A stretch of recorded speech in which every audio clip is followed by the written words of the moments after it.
अमर astrology में आपका स्वागत है दोस्तों। मैं हूं अमर सिंह चौहान। आज हम चर्चा कर रहे हैं एक नए विषय पर। विषय का शीर्षक है राहु कब दुश्मन बन जाता है।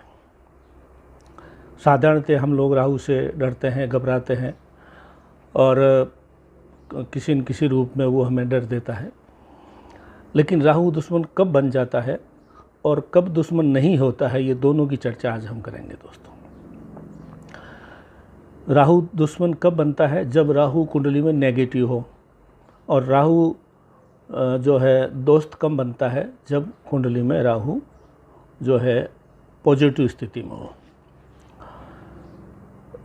इसको हम उस रूप में भी समझ सकते हैं कि एक हाथी है जिसके ऊपर महावत नहीं बैठा है, तो ऐसा अनियंत्रित हाथी जो होता है वो जंगल और बस्ती को उजाड़ देता है।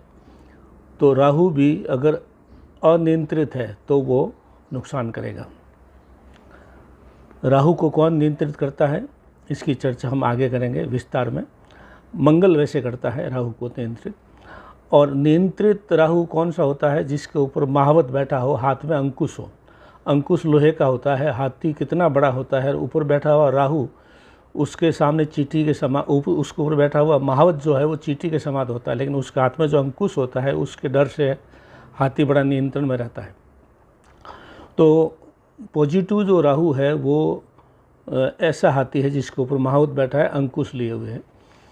तो ये इसको सरल भाषा में हम समझने के लिए ये कर सकते हैं। और जो नियंत्रित राहु या नियंत्रित हाथी जो होता है उस पर राजा सवारी करता है, दूल्हा सवारी करता है, राजशाही चीज़ माना जाता है। अनियंत्रित होता है तो वो तोड़फोड़ करता है। पॉजिटिव राहु ऊंचाई को ऊपर ले जाता है, जो उम्मीद से ज़्यादा आप सोचा भी नहीं हो ऐसी ऊंचाई पर लेकर चला जाता है राहु। लेकिन अगर नेगेटिव है तो उसमें दुश्मन पैदा करता है। ये बेसिक चीज़ है। अगर पॉजिटिव है तो ऊंचाई पे इतनी ऊंचाई पे ले जाएगा कभी आपने कल्पना नहीं की हो, और अगर नेगेटिव है तो वो नए दुश्मन पैदा करता है। अब इसमें मैं वर्तमान ज़माने के अनुसार एक चीज़ बताना चाहूँगा। हम कई बार खुद बहुत अपना नुकसान कर देते हैं। घर में बच्चा हुआ, नई कार ली आपने, नया मकान खरीदा, कोई नई नौकरी लग गई, या घर में कोई भी शुभ कार्य हुआ तो तुरंत हम मोबाइल पे फ़ोटो डाल देते हैं बच्चे की, मकान की, कार की। और हम हमारे खुद के कर्मों से ही आ बैल मुझे मार वाली कैटेगरी में चले जाते हैं। मैं हमेशा बच्चों की फ़ोटो देखता हूँ, नवजात शिशु की फ़ोटो लोग तुरंत विदिन सेकेंड मिनट अपने दोस्तों को डालने के लिए भेज देते हैं। कभी ऐसी मूर्खता मत कीजिए। पहले भी मैंने इस पर पूरा वीडियो बना रखा है। दुश्मन जो है अधिक है, दोस्त कम है।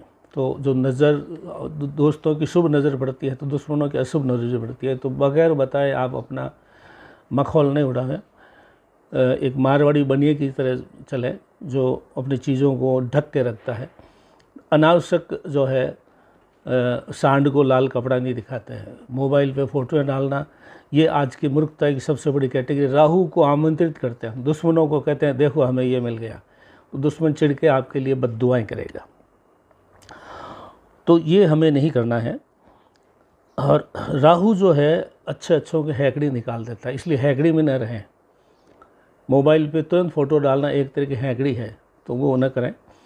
तो अब हम ये तय कर देखते हैं कि राहु नेगेटिव कब होता है। राहु दोस्तों पहले घर में, लगन में, चौथा घर सुख भाव में, छठा घर शत्रु भाव में, आठवां घर जो है आयु भाव में, 12वां घर जो है व्यय भाव में। इन घरों में 1, 4, 6, 8, 12 घरों में राहु है तो वो आपके लिए नेगेटिव है, ये मान के चलें। और पॉजिटिव है उसके लिए बाकी घर जो बचे हुए हैं उसमें कहीं पे पॉजिटिव नहीं है। तो ये कुंडली के विस्तार से देखने से पता लग सकता है। लेकिन नेगेटिव तो पहले, चौथे, छठे, 8वें, 12वें घर में है ही। तो अगर आपकी कुंडली में स्त्री की कोई स्थिति है तो विद्वान ज्योतिष से या हमारे से ये पता लगा वाले में कि राहु नेगेटिव है, तो नेगेटिव का फिर हम उपाय बता सकते हैं। मैं कुछ उपाय अभी आपको बता देता हूं, लेकिन वैसे तो कुंडली के अनुसार अलग अलग उपाय होते हैं, क्योंकि और भी कोई ग्रह फेवर में है या फेवर में नहीं है, उसके अनुसार उपाय ऊंचे नीचे कम ज़्यादा हो सकते हैं। पहला उपाय तो है, जैसे कि मैंने बताया राहु का उपाय मंगल है। जैसे मैंने बताया महावत जो होता है हाथी के ऊपर, उसके हाथ में अंकुश होता है, छोटा सा त्रिशूल टाइप, जिससे हाथी नियंत्रित होता है। तो मंगल का मतलब लोहा, लोहे का मतलब, मंगल का मतलब हनुमान जी, मंगल का मतलब हनुमान की पूजा, मंगल का मतलब हनुमान चालीसा पढ़ना।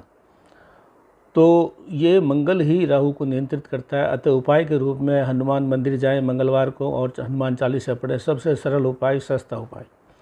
दूसरा है चांदी की गोली, छोटी सी गोली रखें।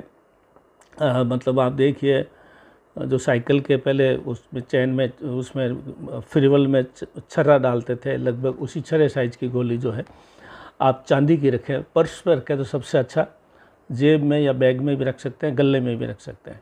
तो राहु के ये 2 सरल उपाय, अगर राहु नेगेटिव है तो हनुमान मंदिर में जाना और जो है गोली जो है उसको चांदी की अपने जेब में रखना। तो ये राहु कब दुश्मन बन जाता है और क्या हमारी गलतियां होती है, क्या हमारे खुद की मूर्खता से क्या चीज़ें होती है, इसके लिए आज हमने ये वीडियो बनाया। दोस्तों कृपया अपने दोस्तों मित्रों को अमर एस्ट्रोलॉजी को लाइक करें, सब्सक्राइब करें, उनको भी बताएं जिससे हम और भी अच्छी वीडियो बना करके आपकी सेवा में पेश कर सकें।